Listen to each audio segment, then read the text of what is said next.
Lior Halven was behind bars for a crime he couldn't remember committing until surveillance footage revealed someone who looked exactly like him walking free the night of the murder.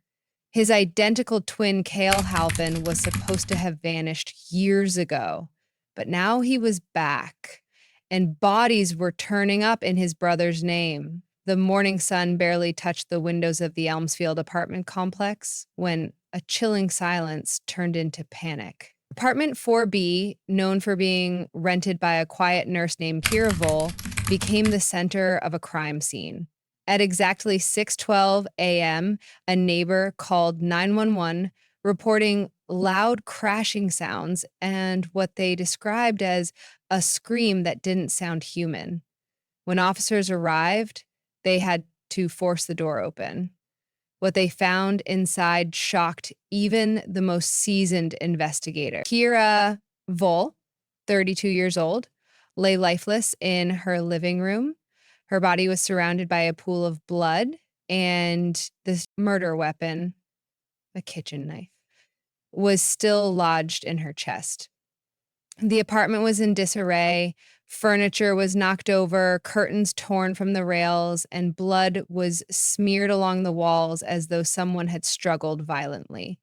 It was clear that Kira had fought back. However, there were no signs of forced entry, which meant that the killer either had a key or was let in by Kira herself.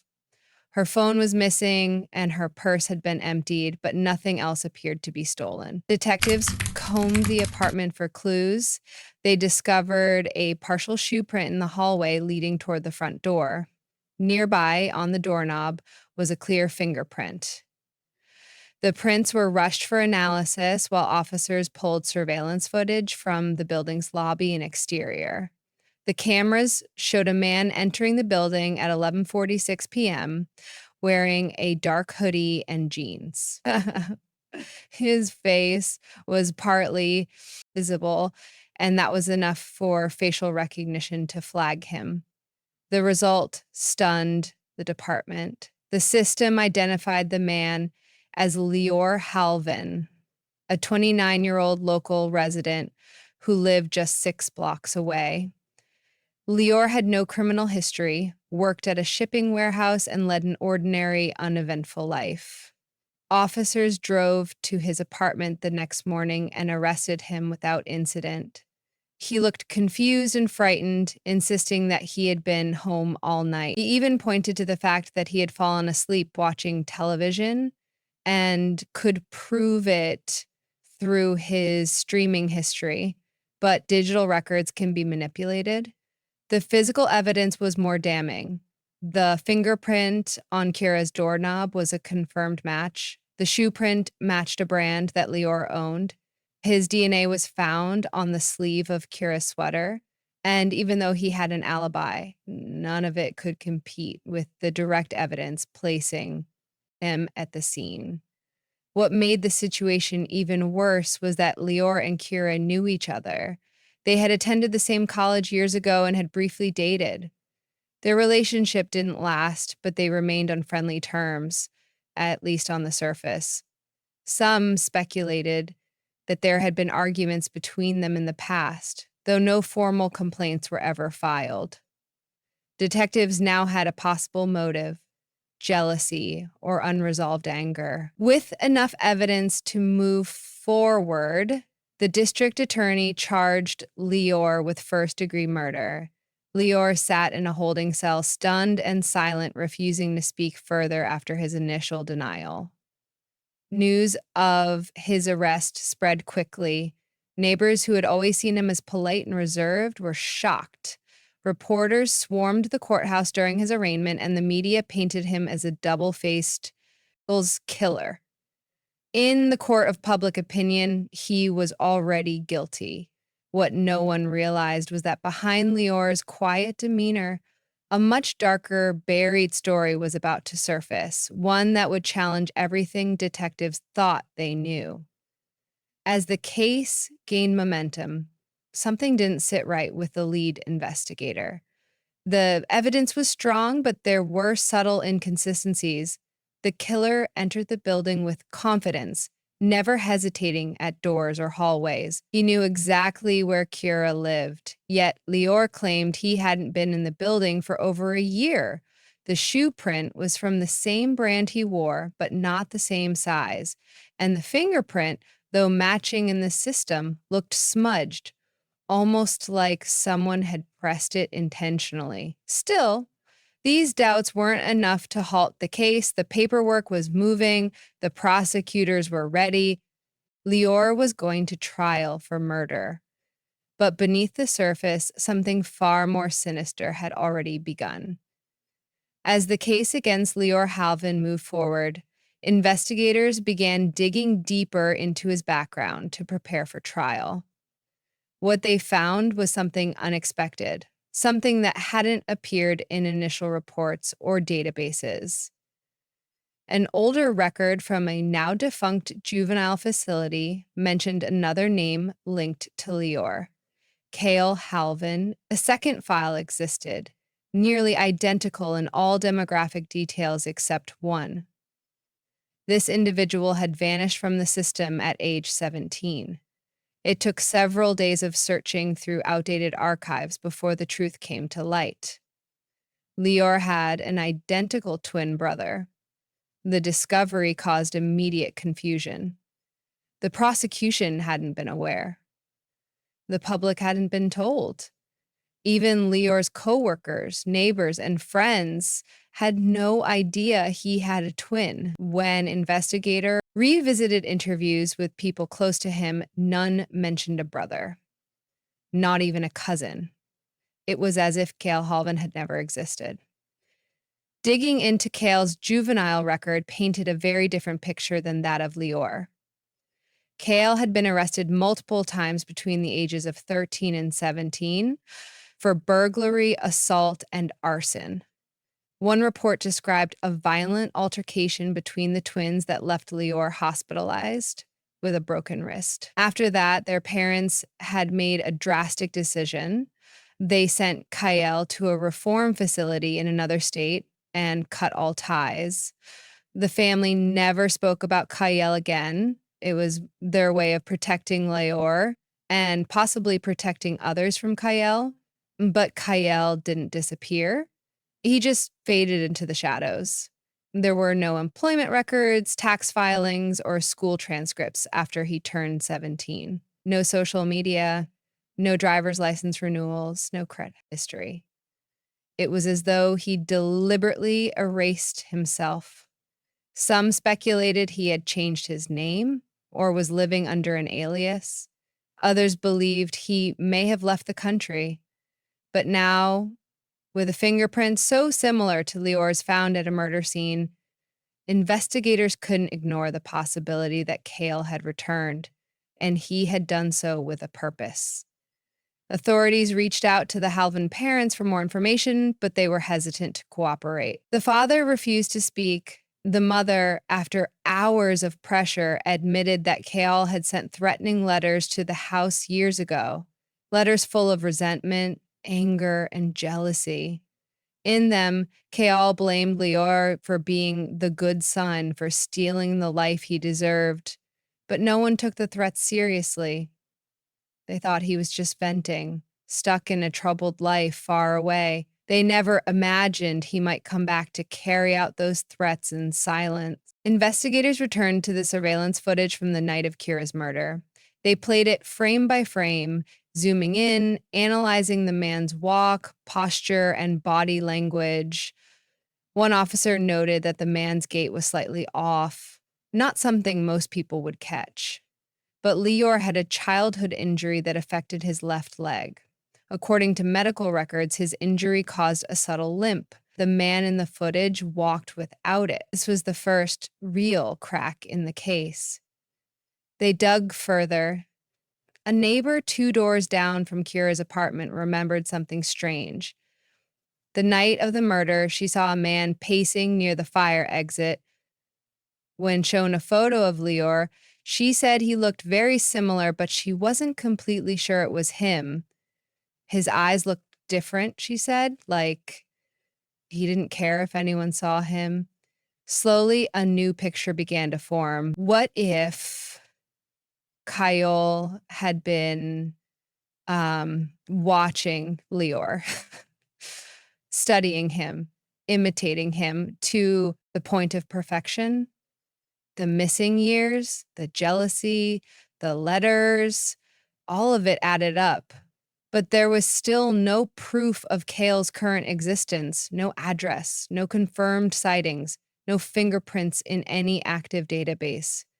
He had become a ghost with the same face, same DNA, and now possibly the same fingerprints.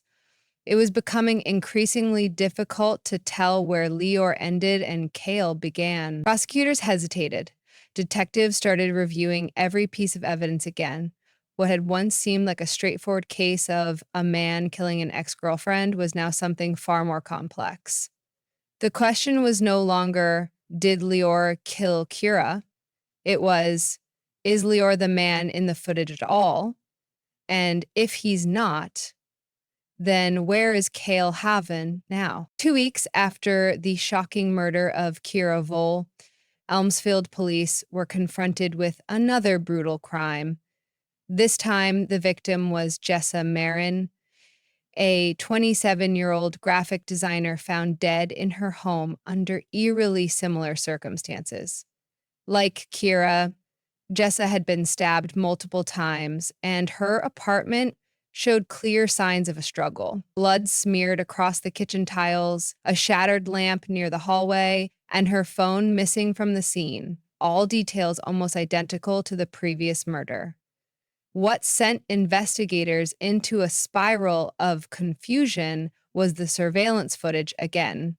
Just like before, cameras from a building across the street captured a man entering Jessa's complex late at night.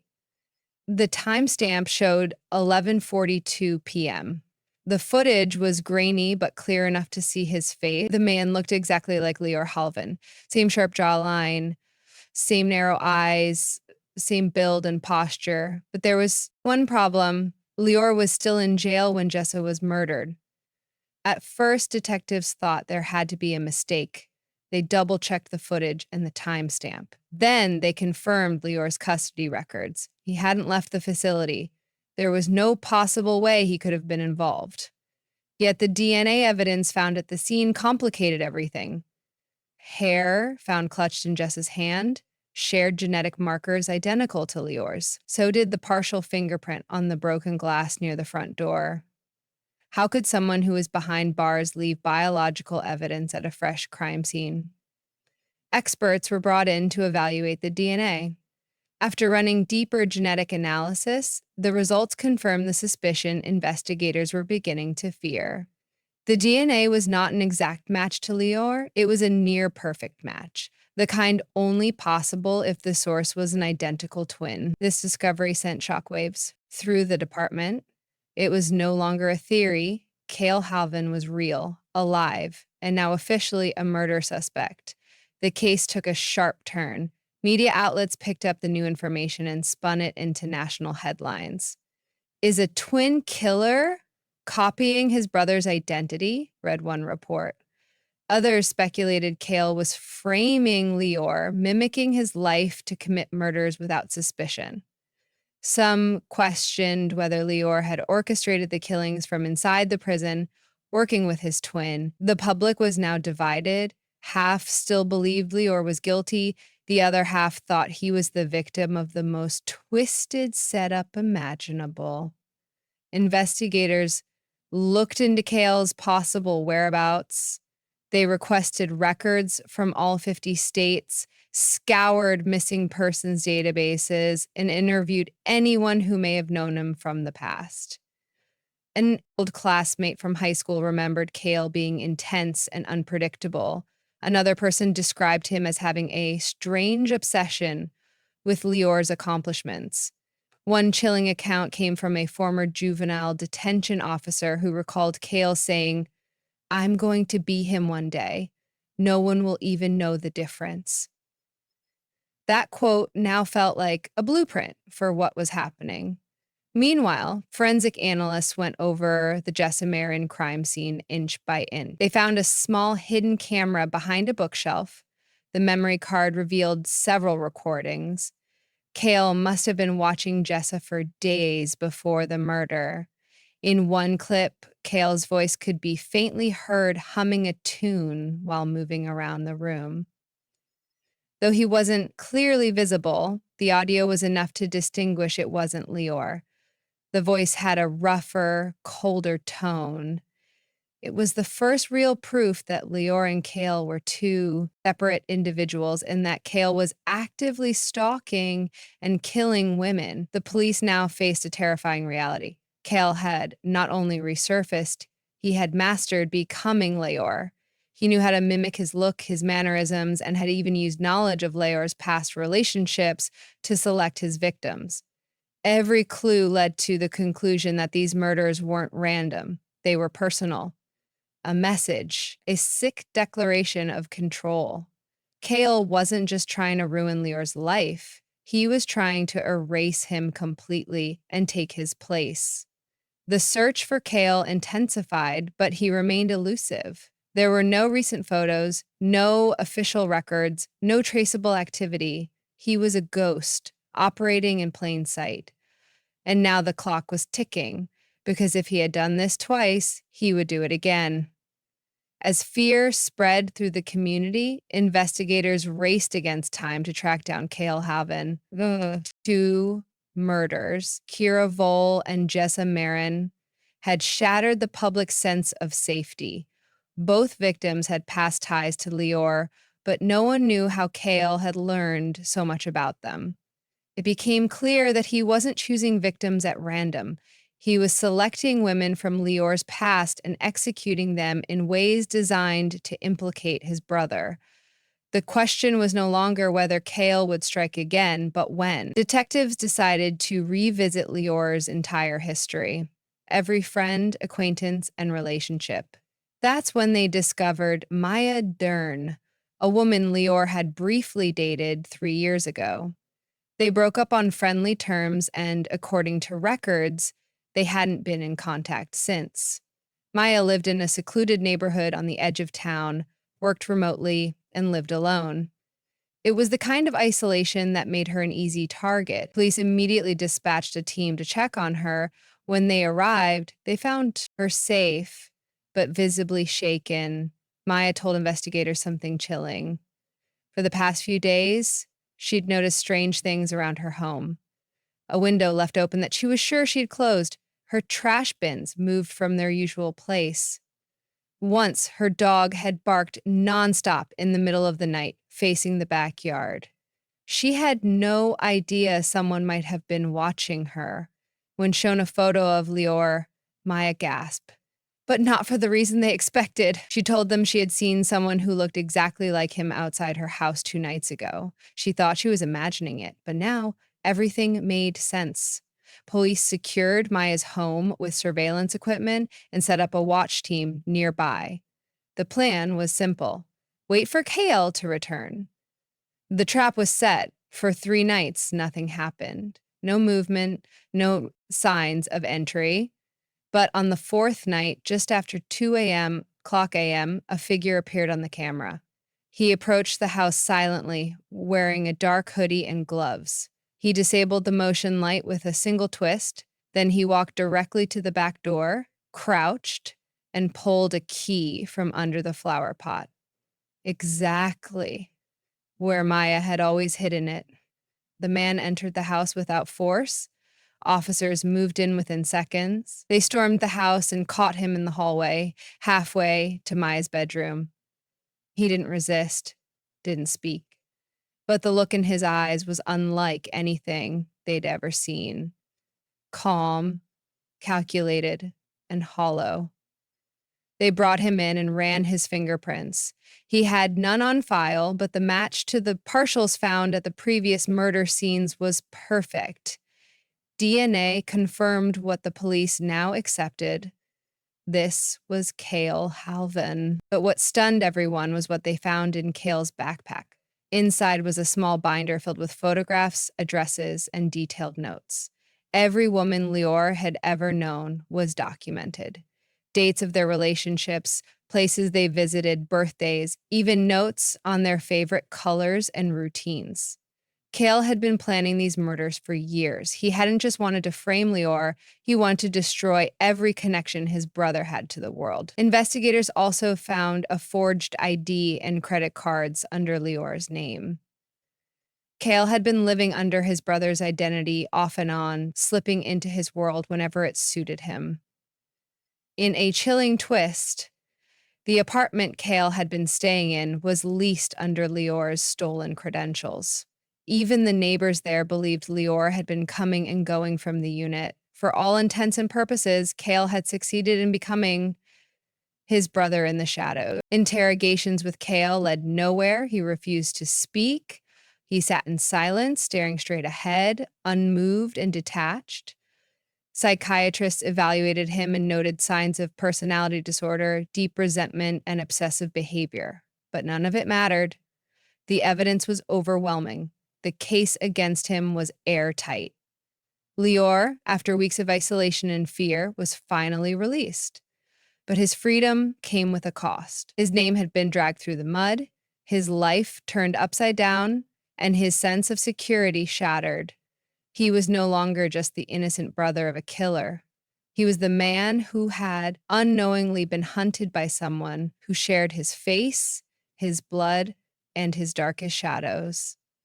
After Kael Halven's arrest, the town of Elmsfield tried to breathe again, but the fear hadn't fully lifted.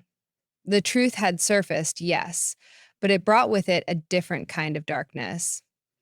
People whispered about how close the murders had come to going unnoticed, how easily Kael had slipped into Lior's life, how quickly justice could have imprisoned the wrong man, and above all, how a person's face could become both a mask and a weapon. Lior was free now, but far from whole. His release was not accompanied by relief. He returned to a ruined life, fired from his job, his friends distant and unsure, and the media still circling like vultures. He couldn't step outside without people staring, trying to decide if he was the killer or the victim. In truth, he didn't know anymore himself. He had spent so long questioning his own innocence, retracing his steps, trying to remember if maybe, just maybe, there had been some moment he blacked out and done something terrible. Now, knowing it had been Kael all along gave him clarity, but it didn't bring peace. Kael was placed in a high-security psychiatric wing after his refusal to speak. He hadn't said a single word since his arrest. Doctors noted his complete lack of emotion, his cold detachment, and his tendency to mirror those around him. He seemed to enjoy the confusion he created, wearing silence like armor. His trial was scheduled, but the legal team already expected a long process. Questions about his mental health, his capacity to stand trial, and the elaborate nature of his deception would complicate everything. As more evidence surfaced, it became clear Kael had been watching Lior for years. In his hidden apartment, police found walls covered in clippings, news articles about Lior's promotions, social media, photos from his birthdays, screenshots from old text messages he had somehow hacked. There were receipts, schedules, even voice recordings. Kael had been crafting the perfect imitation, practicing until he could walk, talk, and even think like Lior. It wasn't just a twisted plan to ruin his brother, it was an obsession. The trial, when it began, was a media spectacle. Reporters from across the country gathered outside the courthouse, broadcasting every detail. The prosecution presented overwhelming forensic evidence, but the psychological portrait of Kael was what gripped the nation. Experts testified about his pathological envy, his belief that Lior had stolen his life. They explained how Kael had become convinced that the only way to reclaim what he believed was his was by destroying Lior's identity, piece by piece.